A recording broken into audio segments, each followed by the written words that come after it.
사와디 TV의 정승회 선교사입니다. 제가 이미 저술은 작년에 저술했던 선교사의 선교지 적응과 정착에 대한 이 책을 가지고 강의를 다 마쳤습니다. 그래서 이제는 2003년에 총회 출판국을 통해서 출판한 이 책 태국선교 길잡이를 가지고 이 중심에서 이제 강의를 할까 그렇게 생각합니다. 근데 오늘은 선교사 훈련 문제, 지금까지 선교 현지에서 선교사 훈련을 시키지 않아 가지고 우리 선교사들이 선교지에 제대로 적응이나 정착을 하지 않은 상태에서 돈은 있으니까 이 돈을 가지고 선교를 해 왔다고는 그런 얘기를 말씀을 드렸습니다. 이 말을 듣고 이해가 안 되는 사람은 아직도 먼 선교사죠. 그리고 이런 얘기를 듣고 내가 조금 단계를 거치지 않고 이걸 해왔구나. 내가 고쳐야 되겠다. 이제라도 고쳐야 되겠다. 내가 선교지에 20년 됐고 30년 됐는데 이제라도 고쳐야 되겠다. 그러면 여기에 한국 선교사의 소망이 있겠습니다. 선교지에서 필요로 하는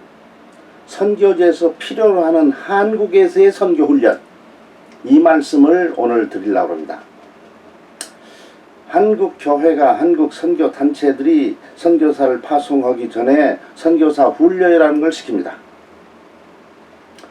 그런데 이 선교사 훈련을 받고 온 이 사람들이 선교지에 와가지고 이 사람들이 선교사 훈련을 받았는지 안 받았는지 그 확신이 안 가는 그러한 선교사 사역과 그 생활을 하는 사람들을 많이 보게 됩니다. 그래서 오늘은 한국에서 선교사 교육과 훈련이 어쩌되느냐, 선교지에서 활용될 수 있는 선교사 훈련을 받고 해야 되거든요. 지금 전장에 내보낸 사람에게 전장 훈련을 시키지 않고 다른 훈련을 시키면 안 되죠. 그런데 제가 보면 한국의 훈련원이 이 전장에 나아가는 이 전사들의 훈련을 시키는 것이 아니라 그냥 선교학교 훈련을 시키는 같은 그런 느낌이 듭니다. 전장에 나가는 사람이 무슨 도구를 들려줘야 되겠는지, 그런 도구를 가지고 오지 않는다는 것 사실에 대해서 지금 지적하고자 하는 것입니다.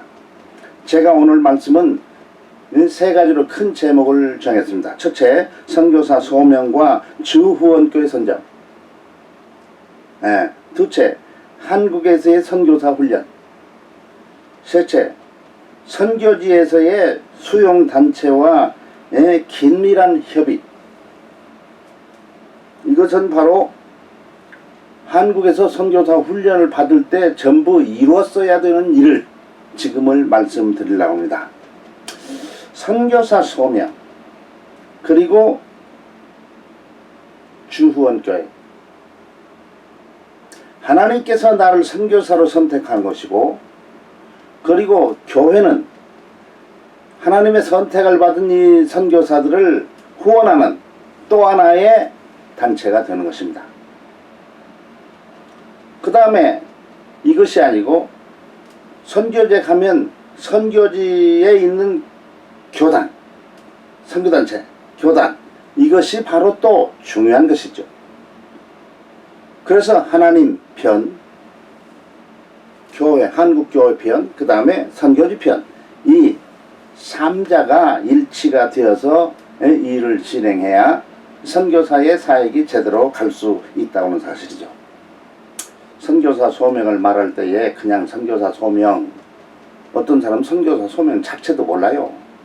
이런 사람이 선교지 오면 선교지에 가라지가 됩니다. 그래서 진짜 선교사의 고통을 주고 선교지를 어지럽게 하고 미꾸라지가 돼버리죠. 이런 선교사 좀 한국교회 좀 파송했어요. 예. 자기 자신이 합니다. 나는 선교사 소명 없이 그냥 왔다. 선교사 하나님이 보내지 않고 안 했는데 내가 왔다. 그런 선교사가 되어서는 안 되지요.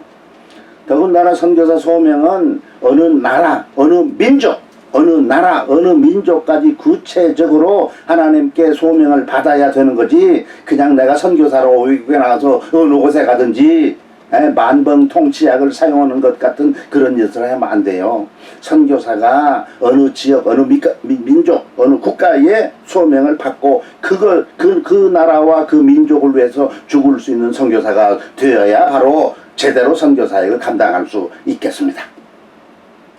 그러니까 한국 교회가 선교사를 선택할 때에 이 선교사 소명을 제1로 봐야 돼요. 이 선교사 소명이 확실하지 않으면 그 사람을 선교사로 파송하면 안 돼요. 근데 요새는 선교사 소명을 보지 않는 것 같아요. 신학교도 마찬가지인 것 같아요. 옛날에 신학교를 갈 때 무엇도 가장 중요한 것은 이 머리통이 아니고 그 사람이 정말로 하나님의 부름을 받아서 여기 왔는지 그러면 덮어놓고 신학교가 그 사람을 받아들여야 되죠. 근데 요새는 경쟁사회가 돼가지고 정신만으로도 이 머리로 했잖아요. 머리 좋은 사람만 하면은 나중에 큰 문제가 생겨요. 머리 좋은 사람, 가룟유다 같은 머리 좋은 사람만 하면은 나중에 그런 문제가 생긴다니까. 그래서 교계가 혼란해지는 것입니다. 자, 주후원교회. 하나님께서 선교사 불렀으면 그 사람에게 맞는 주후원교를 하나님이 인도해 주시게 되어 있죠. 그래서 주후원교회 생겨요. 한국교회는 주후원교회 말고도 인맥관계로 말미암아 많은 그 협력하는 교회들이 있게 됩니다. 10여 개, 20여 개, 능력이 많은 사람, 또 선교비가 많이 필요한 사람은 50여 개, 100개, 뭐 이렇게 그 후원교회도 있게 되죠. 그래서 이를 전개하게 되는 것입니다. 그런데 한국의 주후원교회들 문제가 좀 있는 것 같이 보여요. 왜? 그 한국 교회들이 선교를 할 때 돈이 있어서 선교하는, 그래서 돈을 쓰기 위해서 선교하는 그런 선교하는 교회들이 생겨나면 안 되죠. 선교하는 교회도, 선교를 후원하는 교회도, 선교사를 후원하는 교회도 선교사적인 소명을 받고 출발해야 되는데, 우리 교회가 큰 교회다, 돈이 있다, 돈이 넘쳐난다, 그러니까 선교사를 파송해서 이 돈을 해외에 쓰자, 이렇게 선교사의 후원교회로 출발하면 안 됩니다. 근데 한국 교회가 많은 교회들이 이와 같은 상황에서 선교 후원을 하니까 문제가 생기면 즉시 하루아침에 착 선교사를 잘라서 문제가 생겨요. 자, 한국의 교회들은 인간관계, 그런 끈끈한 인간관계가 없으면 선교 후원을 안 해요. 하더라도 얼마 가지 못해요. 그러나 끈끈한 인간관계가 있으면은 죽을 때까지 후원을 합니다. 그러니까 선교사가 이런 끈끈한 인간관계를 교회들과 맞아야 되는 거예요. 하나님이 그냥 주신다 그렇게 생각지 말고 끈끈한 인간관계, 끊을래야 끊을 수 없는 그런 인간관계를 교회들과 가지면 그 교회는 내가 선교하는 동안에 어떤 IMF나 코로나 같은 것이 오더라도 전혀 생각지 않고 내가 굶더라도 선교사를 지원하자, 그런 상황에 있지. 이거 우리도 굶어 죽을 지경인데 무슨 선교사냐. 이런 교회는 이미 선교하는 교회가 아니에요. 선교하는 교회가 아닙니다. 그래서 한국 교회, 이런 교회가 좀 있는 것 같이 보여요. 그러니까 후원교회, 하나님이 나를 택했다, 또 후원교회 나를 택했다, 내가 후원교회를 택하는 게 아니죠. 그 다음에 선교지 교회도, 선교지 교단도, 나를 수용하는 단체도 거기가 나를 택하죠. 이렇게 삼중 선택을 받아서 선교사로 가게 되는 거예요. 두 번째, 한국에서 선교사 훈련이 어떻게 되겠느냐. 여기에 일반적인 것과 구체적인 걸 하나 제시하려고 합니다. 일반적인 거 흔한 얘기예요. 옛날엔 우리가 선교사로 오기 위해서 그때부터야 비자의 여권을 신청할 수 있었어요. 여권도 우리 정부가 내주는데 얼마나 까다로운지 몰라요. 그 주민등록, 해외에 쓸 수 있는 주민등록 하나 내주는데 그렇게 어려웠어요. 옛날 우리 정부가 그 정도 수준이 안 됐습니다. 지금이야 뭐 아무 때나 달라고 하면 주지요. 옛날 우리가 선교사 나가려면은 선교사 관계는 문공부 종목과에 속해 있어서 종목과의 추천을 받지 못하면은 이 여권을 낼 수가 없었어요. 그러니까 그런 고통이 많았죠. 지금이야 그건 없이 뭐 그냥 내니까 문제는 없는데, 자 그렇게 되니까 선교사 훈련원에서 사실은 사인을 가르쳐줘요. 사인하는 법을. 우리가 쓰는 사인하는 법, 한국에서는 도장을 찍어버리죠. 그리고 쓴다 할지라도 한국말 쓰죠. 전 세계적으로 사인이 통할 수 있는 사인이 있다 같으면 한국말 사인이 아니고 영어로 된 사인을 만들어야 됩니다. 많은 사인들을 보여주면서 보기도 좋고 쓰기도 좋고 내 이름이 다 나타나고, 이러한 사인을 해야 돼요. 제가 트럼프 대통령 사인을 보니까 부드러움이 모르겠더라고요. 그건 대통령의 사인이지만 그래도 내가 보면은 그 사인 같지 않은 사인이에요. 남이 따라서 하지 못하도록 그냥 막 갈겨놓는 것인지는 몰라도 그래도 남이 어느 정도 따라서 할 수 있어도 상관없지. 우리는 보기도 좋고 내 이름자가 거기에 포함되고, 이런 사인 다른 사람들이 보고 사인 참 좋다. 그런 사인을 우리 훈련원에서 가르쳐 줘야 됩니다. 이 훈련을 가르쳐 줘야 돼요. 근데 옛날에는 우리가 훈련을 받기 전에 여권을 내지 않았기 때문에 사인을 나중에 하게 되니까 그것이 효과가 있지만, 요새는 전부 이 여권 나온 상태에서 하니까 처음에 할 때는 그게 안 되겠죠. 그러나 10년 지난 다음에 여권을 다시 갱신해야 되잖아요. 그러면 그때는 반드시 사인을 국제적인 사인을 거기에 함으로 선교사가 국제적인 인물인 것을 거기에 나타나야 보여줘야 됩니다. 훈련에서 사인을 가르쳐줘요. 사인 가르쳐주는 교수 있습니까? 자, 한국의 훈련을 제대로 하기를 바라요. 그래야 선교지에 와서 그 선교사가 참 어디 촌놈 하나 왔다 그런 소리를 안 듣죠. 두 번째, 선교사로 오는 사람은 이러면은 보고를 해야 되죠. 일했으면 보고를 해야 돼, 누구든지. 선교사가 선교지에 사역을 했으면 어떻게 해야 돼요? 그 사역에 대한 보고를 쓰게 돼 있어요. 우리 GMS에서는 3개월에 한 번씩 보고하도록 돼 있어요.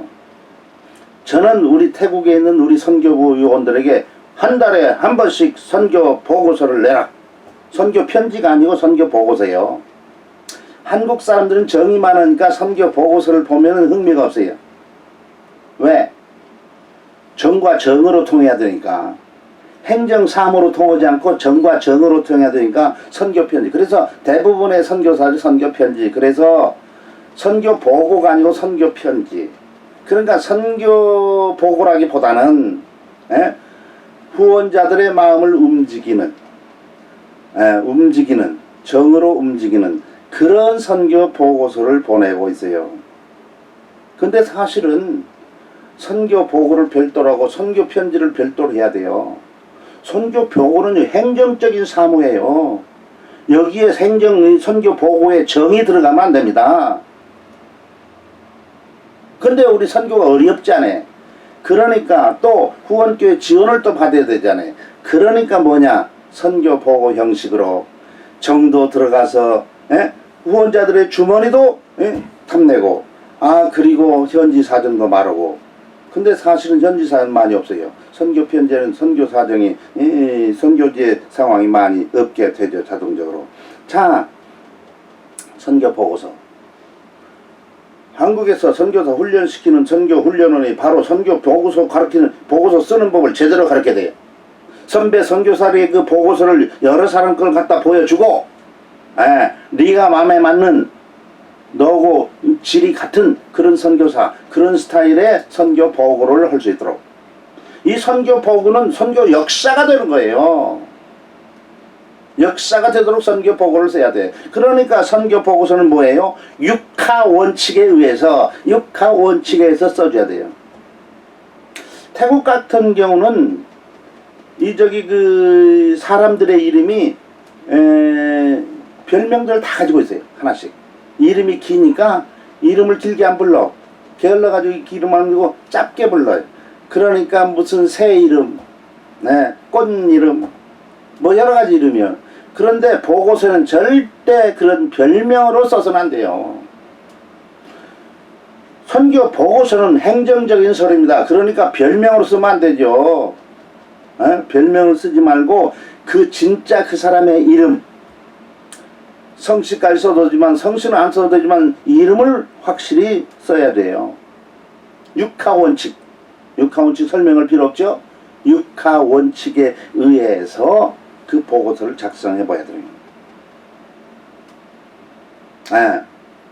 잘 모르면은 선배들의 거, 우리 선배들도 제대로 배워오지 않았기 때문에 선교 보고서를 제대로 쓰는 사람이 많지가 않은 것처럼 보이더라고요. 제가 처음에 박사 논문을 쓸 때 선교사들의 그 상황, 그것은 구체적으로 선교사들의 상황을 구체적으로 하진 않았지만은 나중에 또 하나의 논문을 쓰려고 구체적인 그런 사역들을 보려고 그러니까 그걸 가지고 있는 선교사가 거의 없어요. 거의 없어요. 저는 한 달에 한 번씩 보고서를 썼어요. 한 달에 한 번씩. 근데 이 보고서는 매일 쓰는 거예요. 왜? 매일 내 사역이 달라지고 추천부되고 그러니까 매일, 대부분 매일. 그래서 좀 더 구체적으로. 옛날에는 그냥 그저 구체적으로 못 썼어요. 부족하니까 그때 잘 배운 게 아니고 내 수준대로 했으니까 지금은 좀 더 구체적으로, 아주 구체적으로. 그래서 좀 길어지죠. 이렇게 쓰고 있는 형편입니다. 세 번째, 일반적인 세 번째, 선교 행정 처리하는 법을 가르쳐 줘야 돼요. 선교 행정을 가르쳐 줘야 돼요. 선교사로 왔는데 자기 혼자 하는 게 아니거든요. 그리고 무슨 일을 하면 행정 절차라는 게 있어요. 그러니까 행정 처리하는 것을 가르쳐 줘요. 더구나 우리는 협력 사역을 해야 돼요. 이미 선교지에 먼저 온 선교사들, 그 다음에 온 사람들, 마지막에 온 이번 선교사, 각종 선교사들이 있어요. 그 사람들과 함께 협력 선교를 해야 됩니다. 그 사람들과 같이 한 그룹이 돼서 이렇게 나아가게 된다 할 것 같으면 거기에 선교 행정이 자동적으로 필요하게 돼 있어요. 어떤 사람은 행정에 대해서 전혀 이해를 못하는 사람이 있어요. 이걸 한국에서 가르쳐 줘야 돼요. 선교 행정. 왜냐면 선교 현지에서 비자를 받게 되면 선교 행정이 거기에 적용되죠. 비자를 신청할 때는 무슨 서류가 있어요. 어쩌고 전부 그것이 있는 거 아닙니까? 그러니까 그 서류들 한국에서 올 때 그 모든 나를 증명하고 하는 그 모든 서류를 다 가지고 있어야 되죠. 파송장, 한글 파송장 소용이 없대요. 외국에서 한글 못 읽는데. 그러니까 영어로 된 파송장도 있어야 되죠. 한국어 파송장, 영국 파송장, 이런 것도 있죠. 그 다음에 주민등록 사본이죠. 주민등록 사본, 전 가족이 거기 나와 있는 거. 근데 한글도 필요하면 영문으로 띄워달라면 돼요. 우리가 그 패스보드에 영문 글자가 떴다는 걸 가르쳐 주면 그 사람들이 영문으로 그 주민등록 사본을 띄워줍니다. 현지에 와서도 이제는 뭐 인터넷으로 된다 어쩌다 그래요. 어쨌든 이런 걸 준비해 와야 되죠. 자기의 이력도 영문으로 써와야 되죠. 자기의 이력. 그래요. 그러니까 이 선교사로서 이 선교제 요구하는 서류들이 필요한데 그걸 미리 알고 미리 한국에서 준비를 해고 와야 됩니다. 미리 와야 되죠. 그래서 현지에서 그 서류들을 사용하는 거예요. 그런데 모든 서류는 원본은 제출하지 않고 원본은 내가 가지고 사본을 사인을 해가지고 주는 거예요. 모든 서류는 사본을 한 다음에 사인을 해서 주는 거죠. 태국 같은 경우는 사인을 할 때, 보통, 카피, 이 복사본이 검정하게 나오잖아요. 그러니까 사인을 갖다가 곤색으로 사인을 하라고 그래요. 왜? 이것이 지금 이미 사인한 것을 다시 복사해가지고 가져온 건가? 그렇게 의심하는 수가 있어요. 그 다음에 태국 같은 경우는 태국은 서양물이 들어가지고 결혼하면 이 성씨가 바꿔지죠. 우리는 성씨가 안 바꿔져요. 그러니까 왜 부부간인데 성씨가 안 가냐 그래요. 그걸 아는 사람은 쓸만한 사람이지만은 태국 토백이 우물한 개구리 그 관리들 대부분 그 사람들이 많아. 그러니까 왜 이렇게 이름이 성씨가 같지 않냐? 그래 엉뚱한. 그래서 결혼 증명서를 가져래. 이 사람이 부부인 줄 모르니까. 근데 결혼 증명서는 어디에 있습니까? 주민등록 사본에 있어요. 그러니까 주민등록 사본을 갖다 주면은 되죠. 서류를 제출할 때는 모두 다 뭘로 제출해야 되냐? 사본을 제출하고 거기에 사인을 해주면 된다. 그래죠. 그 다음에 한국에서의 선교사 훈련 때 중요한 게 있어요. 선교지 오려면 선교지, 자기가 가려는 선교지를 그때 연구를 하고, 그 다음에 그 선교지의 선교 전략을 갖다가 수립해야 해요. 그 훈련은 그때 받는 동안에. 그래서 그걸 갖다가 선교사 훈련을 받은 논문처럼 그렇게 하나는 훈련을 해 놔두고 하나는 자기가 가져오고 이렇게 해야 돼요. 왜? 이미 선교지라 그러는 데는 이미 다 알려져 있어요. 책도 있고 인터넷도 있고. 그래서 선교지를 연구하고 선교 역사를 연구하고 그 나라 그 교단 모든 걸 다 미리 오기 전에 다 연구할 수가 있어요. 그 다음에 더 부족한 것, 더 구체적인 것은 먼저 가서 사역하는 선교사님을 만나서 인터뷰를 통해서 그의 경험과 그의 지도를 받으면은 내가 이 선교지에 오기 전에 완벽한 선교지 선교 전략을 가지고 올 수가 있습니다. 많은 사람들이 그러지 못해가지고 무슨 짓을 합니까? 네가 여기 와서 무슨 일을 할래? 그러면은 이제 왔기 때문에 이제 슬슬 그걸 갖다 생각했다고. 아니 오기 전에 할 일을 갖다가 왜 여기 와서 한다는 거요? 오기 전에 해야 되는 일을 여기 와서 하겠다 그거요. 이렇게 되면 안 됩니다. 오기 전에 할 일을 여기 와서 하는 것은 늦었다 그렇게 말하는 것입니다. 그러니까 선교 훈련을 해서 한국에서 선교사 훈련을 받을 때 적어도 선교지에는 모든 것을 알고 와야 돼요. 내가 어떻게 살고 어떻게 죽고 어떻게 이러고 어떻게 효과를 내고 어떻게 선배 선교사들과 그 관계를 갖고 이 모든 문제를 갖다 다 배웠어야 되는 거죠. 무슨 선교 학교에서 배우는 것처럼 그거 배워가지고 여기 와서는 이거 뭐요 쌓이는 것도 모르고 보고서 쓰는 것도 모르고 선교지 앞으로 연구 어떻게 사역할 건지도 모르면은 그런 사람 데리고 그런 후배 데리고 사역하는 선배는 죽어요. 그러니까 와야 되는 거예요. 그렇게 알았음에도 불구하고 먼저 와 있는 이 선배가 보통 하는 게 아니에요. 그러니까 그 선배 앞에서는 아주 겸손해야 되죠. 근데 한국 사람들은 겸손이 못해가지고 그거 다 알고 왔습니다. 뭘 알고 오기는. 처음부터 어디에요? 탈락. 이런 상황이 되는 거죠. 한국에서 훈련을 잘못 받고 오면 선배를 만났을 때 처음부터 탈락이요. 탈락, 선교사 탈락. 이것을 아셔야 됩니다.